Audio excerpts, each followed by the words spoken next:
Bismillahirrahmanirrahim. Wa wassayna al-insana biwalidayhi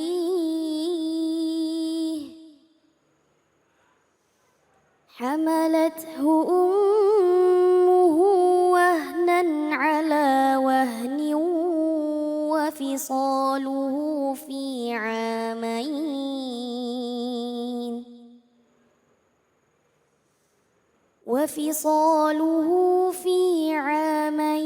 أن اشكر لي ولوالديك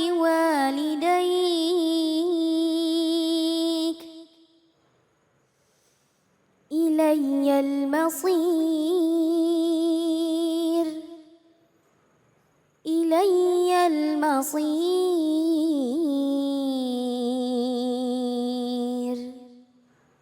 Sadaqallahul azim.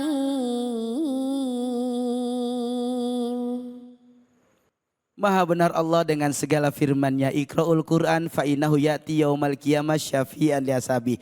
Bacalah Al-Qur'an, maka insyaallah Al-Qur'an yang kita baca akan menjadi syafaat bagi yang membaca dan umumnya buat kita semua. Amin ya robbal. Amin. Kembali lagi di Cahaya Hati Indonesia.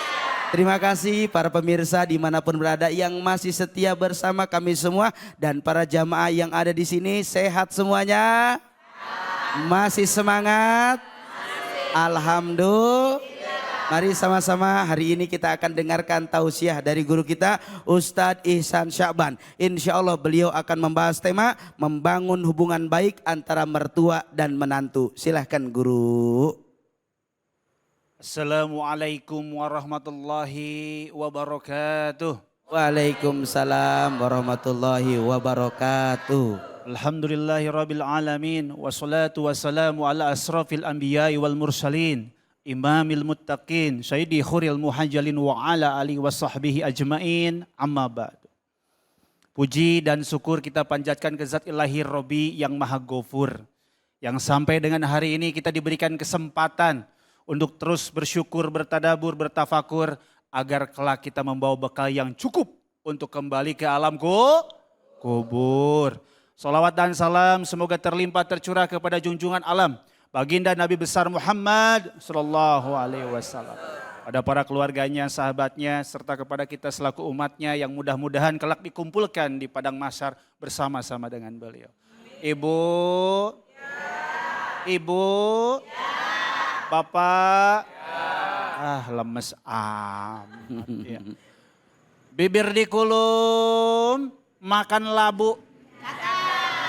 Assalamualaikum ibu-ibu.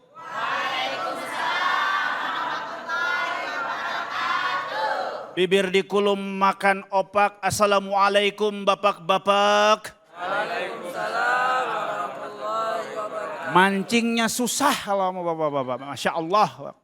Bapak ibu yang dimuliakan oleh Allah Subhanahu wa taala, tadi disampaikan oleh Qori bahwa luar biasa Allah memerintahkan, Allah perintahkan kepada manusia untuk berbuat baik kepada kedua orang tuanya.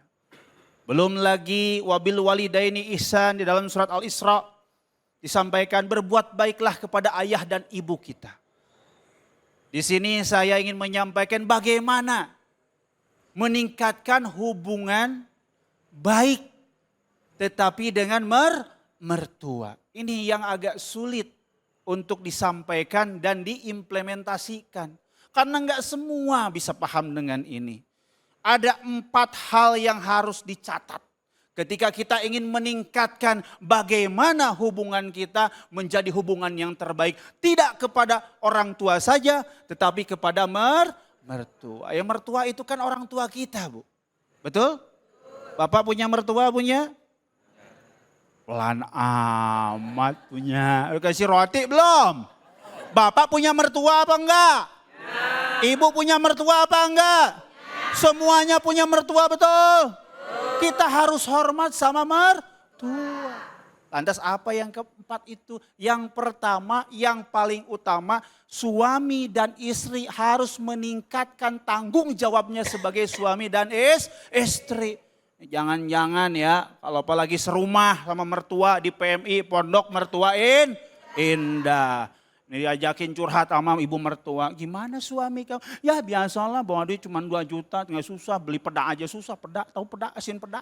Susah, beras aja susah, duit cuma 2 juta, hari gini. Oh. Dia sudah meninggalkan tanggung jawab dia sebagai seorang istri untuk menutupi aib suami. Tutupin itu, jangan diomongin. Lah Ustadz, ke mertua jangan diomongin, jangan, itu rahasia dapur. Apalagi urusan kasur. Gak boleh diomong-omong. Sepakat Bu? Itu yang pertama. Bapak-bapak juga sama. Sebagai seorang suami, jangan ngomong sama orang tua ketika istri kita cerewet. Ketika istri kita bawel. Kalau bawelnya buat kebaikan, kalau cerewetnya buat kebaikan, maka kita ikuti, betul? Iya dong, harus adil. Adil itu menempatkan sesuatu pada porsinya. Jangan kadang-kadang kalau ibu-ibu lagi, bapak-bapaknya, akhirnya apa? Pengadilan agama. Padahal pernikahan sudah sekian puluh tahun. Yang dilupakan adalah anak-anak kita, kehidupannya akan hancur, betul? Iya dong, jangan dulu aja cinta, cinta, cinta. Giliran udah menikah boro-boro cinta. Mohon maaf ini ya, buangan angin aja. Blas, dar. Syukurin lu. Begitu kan. Bener apa kagak? Nah, kalau baru menikah 3 bulan, empet, pelepes. Ya kan? Siapa ini yang buang angin? Oh no, tetangga sebelah. Tetangga sebelah sampai. Ketika kita sudah meningkatkan tanggung jawab kita sebagai seorang suami dan istri, maka kita akan jelas berkomunikasi dengan mertua. Yang penting-penting aja. Nggak usah diomongin yang lain-lain, apalagi serumah. Yang kedua, jadikan mereka kedua orang tua kita. Salah satu ulama yang lain menyampaikan, jadikanlah ini adalah orang tua kedua. Kalau saya lebih senang, jadikanlah mereka kedua orang tua kita. Jadi orang tua kita ada berapa? Ada 2, orang tua kandung dan mertua. Kalau posisinya sudah sama, insya Allah komunikasinya anteng-anteng aja. Ibu kita dibeliin. Maksudnya keblibet. Dibeliin mobil, mertua kita dibeliin mobil. Jangan kagak. Ibu kita dibeliin rumah, mertua kita dibeliin. Walaupun ukurannya beda, nggak apa-apa. Yang orang tua dikasih itu 36, yang ini 21, nggak apa-apa. Yang penting sama-sama. Begitu. Yang ketiga nih harus diingetin sama ibu-ibu. Menjadi bagian keluarga. Jangan udah nikah tuh lupa.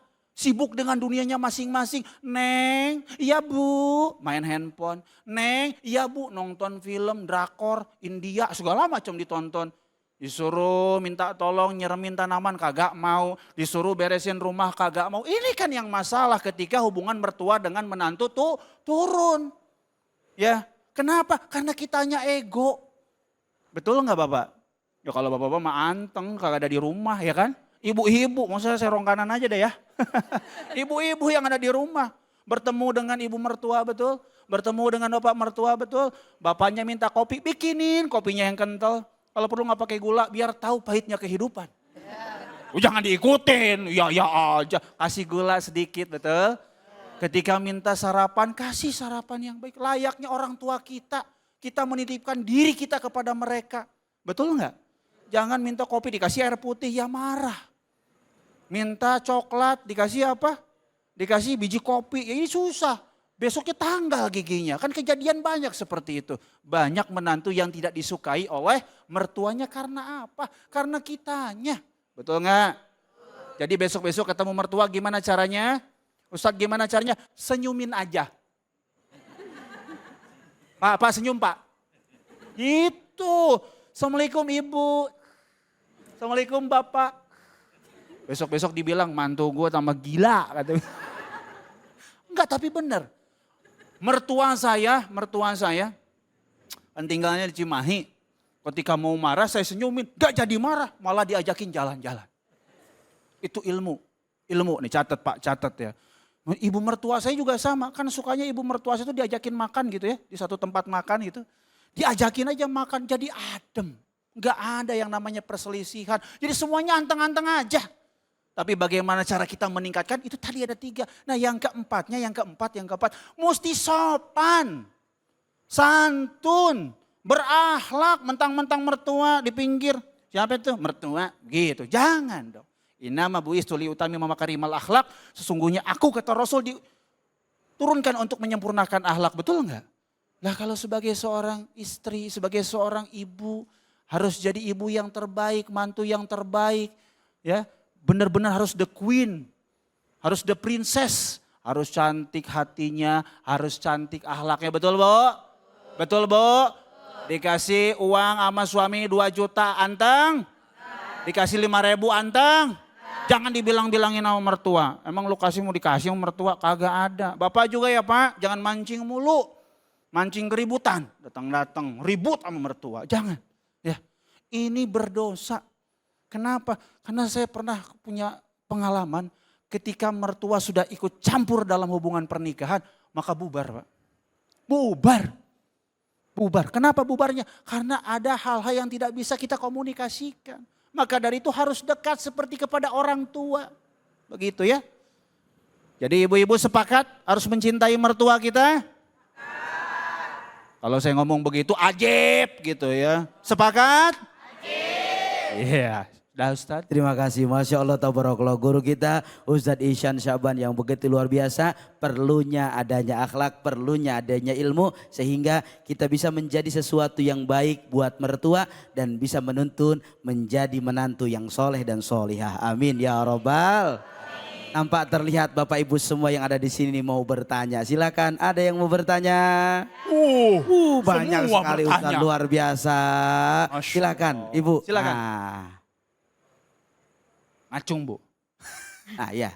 Assalamualaikum warahmatullahi wabarakatuh. Waalaikumsalam warahmatullahi wabarakatuh. Saya Liana, mau bertanya sama Ustadz, apa yang dilakukan menantu untuk menunjukkan penghargaan dan rasa hormatnya kepada mertua? Masya Itu Allah. aja. Terima kasih Ustadz. Baik, Assalamualaikum warahmatullahi wabarakatuh. Silakan Guru. Pertanyaannya pendek, jawabannya bisa 2 hari 2 malam ya. Apa yang dilakukan oleh seorang menantu kepada mertua untuk mengapresiasi atau menghargai? Pertama, bertingkah lakulah sebagai seorang anak bukan menantu. Pertama. Kedua, sopan dan santun seperti kepada orang tua kita. Yang ketiga, ikut di dunianya mereka. Kalau mereka doyan masak, jadi pendampingnya untuk memasak. Kalau perlu punya tabungan, beliin tuh perkakas yang memang dia butuhkan untuk memasak, seperti itu. Sehingga si mertua ini merasa, mantu gue baik banget ya. Padahal ini kan dulunya begini begitu ya. Sekarang baik banget. Itu digaransi benar-benar 1000% diomongin ke tetangga. Semua tetangga dan keluarga, mantu gue baik, mantu gue luar biasa, mantu gue cantik. Kemarin gue dibeliin perkakas untuk masak-masak. Padahal dibeliinnya cuma harga berapa? 100-200 ribu. Tapi itulah bagian penghargaan. Sama seperti kita menghargai kedua orang tua kita. Jangan dibeda-bedain. Betul? Siap Teh Lina, siap? Tadi siapa namanya? Liana. Lina, salah. Liana. Oh iya. Keblibet ya. Aduh, ada lagi? Cukup. Siap, makasih Guru. Masya Allah, tabarakallah, luar biasa. Begitu luar biasa apa yang beliau sampaikan. Lugas, jelas, singkat. Dan mudah-mudahan ilmu-ilmu yang beliau sampaikan membawa kebaikan buat kehidupan kita semua. Amin ya Robbal Alamin. Setelah ini kita akan masuk pada segmen Ngaji Yuk bersama Ustadz Binawir Ngacir. Jangan kemana-mana, tetap di Cahaya Hati Indonesia.